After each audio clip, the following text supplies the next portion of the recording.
ਭਗਵਾਨ ਵਾਲਮੀਕ ਮਹਾਰਾਜ ਜੀ ਦੇ ਪ੍ਰਗਟ ਦਿਵਸ 'ਤੇ ਮੈਂ ਸਮੁੱਚੇ ਭਾਰਤ ਵਾਸੀਆਂ ਨੂੰ ਬਹੁਤ ਬਹੁਤ ਮੁਬਾਰਕਾਂ ਦਿੰਦਾ ਹਾਂ।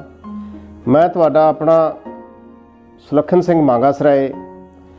ਅੱਜ ਅਸੀਂ ਗੱਲ ਕਰਾਂਗੇ ਭਗਵਾਨ ਵਾਲਮੀਕ ਜੀ ਬਾਰੇ।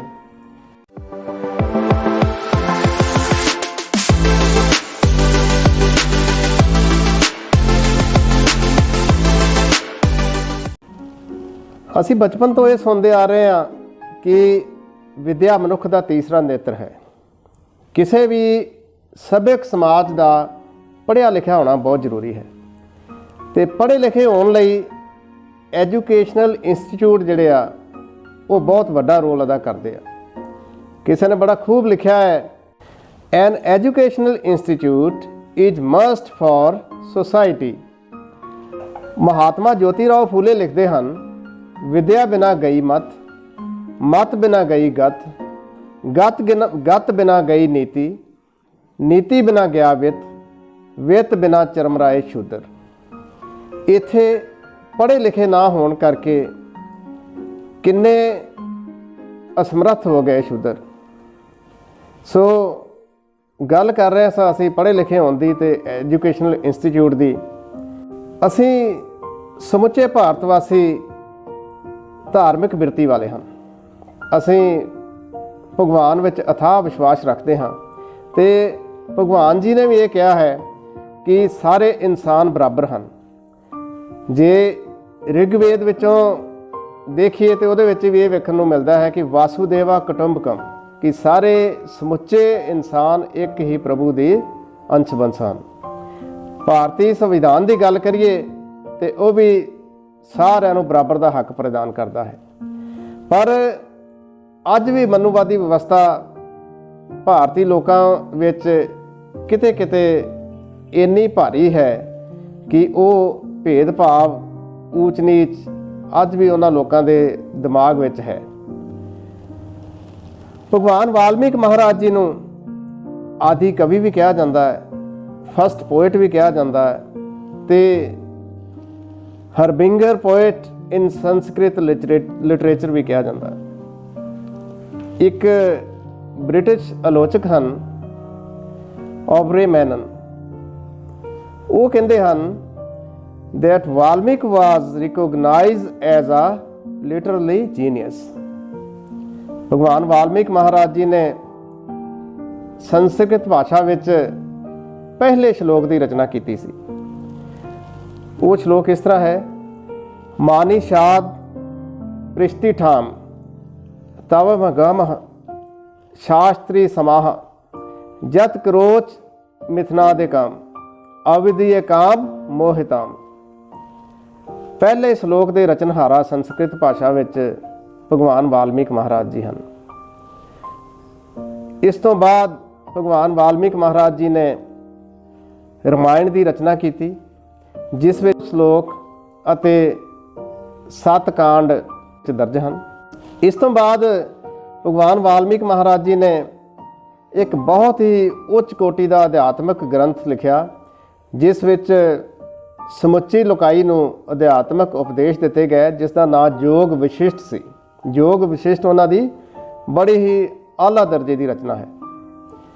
ਭਗਵਾਨ ਵਾਲਮੀਕ ਮਹਾਰਾਜ ਜੀ ਦਾ ਆਸ਼ਰਮ ਅੰਮ੍ਰਿਤਸਰ ਦੇ ਪੱਛਮ ਵਾਲੀ ਸਾਈਡ ਵੱਲ ਸਥਿਤ ਹੈ। ਇਸ ਆਸ਼ਰਮ ਵਿੱਚ ਭਗਵਾਨ ਵਾਲਮੀਕ ਜੀ ਉਹਨਾਂ ਕੋਲ ਪੜ੍ਹਨ ਆਏ ਵਿਦਿਆਰਥੀਆਂ ਨੂੰ ਅਧਿਆਤਮਿਕ ਸਿੱਖਿਆ ਦਿੰਦੇ ਸਨ। ਯੁੱਧ ਵਿੱਦਿਆ, ਸਦਾਚਾਰ ਅਤੇ ਸੰਗੀਤ ਵਿੱਦਿਆ ਸਿਖਾਉਂਦੇ ਸਨ। ਗੱਲ ਅੱਜ ਦੇ ਮੌਜੂਦਾ ਦੌਰ ਦੀ ਕਰੀਏ ਤੇ ਅੰਮ੍ਰਿਤਸਰ ਦੇ ਵਿੱਚ ਅਸੀਂ ਦੇਖਦੇ ਹਾਂ ਕਿ 1892 ਈਸਵੀ ਦੇ ਵਿੱਚ ਅੰਮ੍ਰਿਤਸਰ ਵਿੱਚ ਬਹੁਤ ਹੀ ਪ੍ਰਸਿੱਧ ਖਾਲਸਾ ਕਾਲਜ ਦੀ ਸਥਾਪਨਾ ਕੀਤੀ ਗਈ, ਜੋ ਸਮੁੱਚੇ ਅੰਮ੍ਰਿਤਸਰ ਵਾਸੀਆਂ ਦੇ ਨਾਲ ਨਾਲ ਉੱਤਰ ਭਾਰਤ ਦੇ ਲੋਕ, ਉੱਥੇ ਵਿਦਿਆਰਥੀ ਉੱਤਰ ਭਾਰਤ ਦੇ ਸਿੱਖਿਆ ਹਾਸਲ ਕਰਨ ਲਈ ਆਉਂਦੇ ਹੈ। ਬੜੇ ਮਾਣ ਵਾਲੀ ਗੱਲ ਹੈ ਅੰਮ੍ਰਿਤਸਰ ਵਾਸਤੇ। ਉਸ ਤੋਂ ਬਾਅਦ 1924 ਈਸਵੀ ਦੇ ਵਿੱਚ ਹਿੰਦੂ ਕਾਲਜ ਦੀ ਸਥਾਪਨਾ ਕੀਤੀ ਜਾਂਦੀ ਹੈ। ਉਸ ਤੋਂ ਬਾਅਦ 1937 ਈਸਵੀ ਦੇ ਵਿੱਚ ਸੈਕਰਡ ਹਾਰਟ ਜੋ ਕਿ ਕ੍ਰਿਸਚਨ ਭਾਈਚਾਰੇ ਦੇ ਨਾਲ ਸੰਬੰਧਿਤ ਸੀ ਐਜੂਕੇਸ਼ਨਲ ਇੰਸਟੀਚਿਊਟ, ਉਹਨਾਂ ਦੀ ਸਥਾਪਨਾ ਕੀਤੀ ਜਾਂਦੀ ਹੈ। 1955 ਈਸਵੀ ਦੇ ਵਿੱਚ DAV ਕਾਲਜ ਦੀ ਸਥਾਪਨਾ ਕੀਤੀ ਜਾਂਦੀ ਹੈ ਤੇ 1969 ਈਸਵੀ ਦੇ ਵਿੱਚ ਵਿਸ਼ਵ ਪ੍ਰਸਿੱਧ ਗੁਰੂ ਨਾਨਕ ਦੇਵ ਯੂਨੀਵਰਸਿਟੀ ਦੀ ਸਥਾਪਨਾ ਅੰਮ੍ਰਿਤਸਰ ਵਿੱਚ ਕੀਤੀ ਜਾਂਦੀ ਹੈ। ਇਹ ਸਾਰੇ ਇੰਸਟੀਚਿਊਟ ਅੰਮ੍ਰਿਤਸਰ ਵਾਸਤੇ ਬੜੇ ਮਾਣ ਵਾਲੀ ਗੱਲ ਹੈ ਤੇ ਅੰਮ੍ਰਿਤਸਰ ਵਾਸੀਆਂ ਲਈ ਵੀ ਬੜੇ ਮਾਣ ਵਾਲੀ ਗੱਲ ਹੈ ਕਿ ਇੰਨੇ ਆਲਾ ਦਰਜੇ ਦੇ ਐਜੂਕੇਸ਼ਨਲ ਇੰਸਟੀਚਿਊਟ ਸਾਡੇ ਅੰਮ੍ਰਿਤਸਰ ਵਿੱਚ ਸਥਿਤ ਹਨ। ਹੁਣ ਗੱਲ ਕਰਦੇ ਹਾਂ ਕਿ ਜੇ ਭਗਵਾਨ ਵਾਲਮੀਕ ਜੀ ਬਾਰੇ ਅਸੀਂ ਜਦੋਂ ਪੜ੍ਹਦੇ ਹਾਂ ਕਿ ਭਾਸ਼ਾ ਦੇ ਨਿਰਮਾਤਾ ਭਗਵਾਨ ਵਾਲਮੀਕ ਮਹਾਰਾਜ, ਪਰ ਉਹਨਾਂ ਦੇ ਨਾਂ ਤੇ ਅੰਮ੍ਰਿਤਸਰ ਵਿੱਚ ਕੀ ਸ਼ਾਇਦ ਸਮੁੱਚੇ ਪੰਜਾਬ ਵਿੱਚ ਵੀ ਕਿਤੇ ਕੋਈ ਨਾ ਯੂਨੀਵਰਸਿਟੀ, ਨਾ ਕਾਲਜ, ਨਾ ਸਕੂਲ। ਉੱਚ ਕੋਟੀ ਦੇ ਵਿਦਵਾਨ ਹਨ ਜਿਨ੍ਹਾਂ ਨੇ ਗ੍ਰੰਥ ਲਿਖੇ, ਮਹਾਕਾਵ ਲਿਖਿਆ, ਪਰ ਕੋਈ ਐਜੂਕੇਸ਼ਨਲ ਇੰਸਟੀਚਿਊਟ ਉਹਨਾਂ ਦੇ ਨਾਂ ਤੇ ਨਹੀਂ ਬਣਿਆ। ਉੱਚ ਕੋਟੀ ਦੇ ਯੁੱਧ ਵਿਦਿਆ ਦੇ ਮਾਹਰ, ਉਹਨਾਂ ਦੇ ਦੋ ਸ਼ਿਸ਼ ਜਿਨ੍ਹਾਂ ਨੇ ਭਗਵਾਨ ਰਾਮ ਜੀ ਦੀ ਸਮੁੱਚੀ ਸੈਨਾ ਨੂੰ ਧੂਲ ਚਟਾ ਦਿੱਤੀ ਸੀ, ਪਰ ਉਹਨਾਂ ਦੇ ਨਾਂ ਤੇ ਕੋਈ ਸਪੋਰਟਸ ਕਾਲਜ ਨਹੀਂ। ਇਹ ਡਿਸਕ੍ਰਿਮੀਨੇਸ਼ਨ ਨਹੀਂ ਹੈ ਤਾਂ ਕੀ ਹੈ? ਮੈਂ ਸਮੁੱਚੇ ਆਪਣੇ ਵੀਵਰਸ ਅੱਗੇ ਬੇਨਤੀ ਕਰਦਾ ਕਿ ਇਸ ਤਰ੍ਹਾਂ ਨਹੀਂ ਸੀ ਚਾਹੀਦਾ ਕਿ ਭਗਵਾਨ ਵਾਲਮੀਕ ਜੀ ਮਹਾਰਾਜ ਜੀ ਦੇ ਨਾਂ ਤੇ ਵੀ ਅੰਮ੍ਰਿਤਸਰ ਵਿੱਚ ਬਹੁਤ ਵੱਡੀ ਯੂਨੀਵਰਸਿਟੀ ਦੀ ਸਥਾਪਨਾ ਕੀਤੀ ਜਾਂਦੀ, ਇੱਥੇ ਕੋਈ ਉਹਨਾਂ ਦੇ ਨਾਂ ਤੇ ਕਾਲਜ ਬਣਦਾ, ਉਹਨਾਂ ਦੇ ਨਾਂ ਤੇ ਸਕੂਲ ਬਣੇ ਹੁੰਦੇ।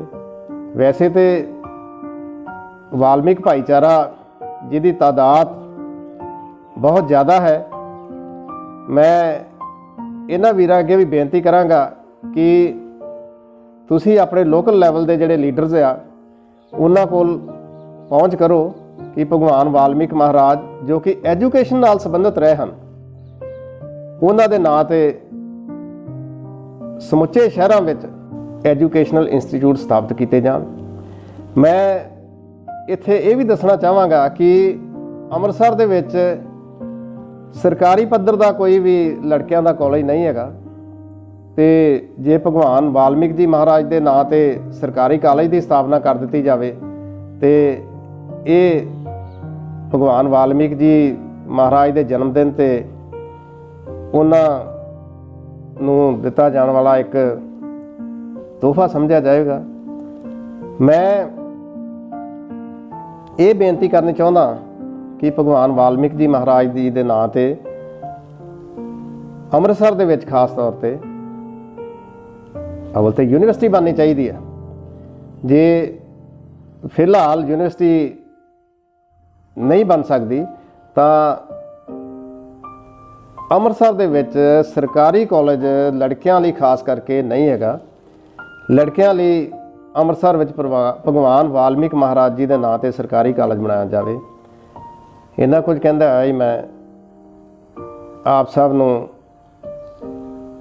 ਭਗਵਾਨ ਵਾਲਮੀਕ ਮਹਾਰਾਜ ਜੀ ਦੇ ਪ੍ਰਗਟ ਦਿਵਸ ਦੀ ਬਹੁਤ ਬਹੁਤ ਮੁਬਾਰਕਾਂ ਦਿੰਦਾ ਹੋਇਆ ਬੇਨਤੀ ਕਰਦਾ ਕਿ ਆਓ ਭਗਵਾਨ ਵਾਲਮੀਕ ਮਹਾਰਾਜ ਜੀ ਦਾ ਜਿਨ੍ਹਾਂ ਦਾ ਸਮੁੱਚਾ ਜੀਵਨ ਬਚਪਨ ਤੋਂ ਲੈ ਕੇ ਸਮੁੱਚਾ ਜੀਵਨ ਬਹੁਤ ਹੀ ਉੱਚ ਕੋਟੀ ਦਾ ਰਿਹਾ ਹੈ, ਉਹਨਾਂ ਦੇ ਜਿਹੜੇ ਐਜੂਕੇਸ਼ਨ ਦੇ ਨਾਲ ਇੱਕ ਭਾਸ਼ਾ ਦੇ ਨਿਰਮਾਤਾ ਦੇ ਤੌਰ ਤੇ ਉਹਨਾਂ ਨੂੰ ਦੇਖਦੇ ਹਾਂ ਤਾਂ ਉਹਨਾਂ ਦੀ ਆਦਿ ਕਵੀ ਵੀ ਉਹਨਾਂ ਨੂੰ ਕਿਹਾ ਜਾਂਦਾ, ਆਦਿ ਕਵੀ। ਉਹਨਾਂ ਅੱਗੇ ਆਪਣੇ ਸ਼ਰਧਾ ਆਪਣੀ ਅਕੀਦਤ ਪੇਸ਼ ਕਰਦੇ ਹੋਏ ਸਰਕਾਰਾਂ ਤੋਂ ਇਹ ਮੰਗ ਕਰੀਏ ਕਿ ਉਹਨਾਂ ਦੇ ਨਾਂ ਤੇ ਵੱਧ ਤੋਂ ਵੱਧ ਐਜੂਕੇਸ਼ਨਲ ਇੰਸਟੀਚਿਊਟ ਖੋਲ੍ਹੇ ਜਾਣ। ਵਾਹਿਗੁਰੂ ਜੀ ਕਾ ਖਾਲਸਾ, ਵਾਹਿਗੁਰੂ ਜੀ ਕੀ ਫਤਿਹ। ਜੈ ਭੀਮ, ਜੈ ਭਾਰਤ। ਭਗਵਾਨ ਵਾल्मीकि महाराज की जय।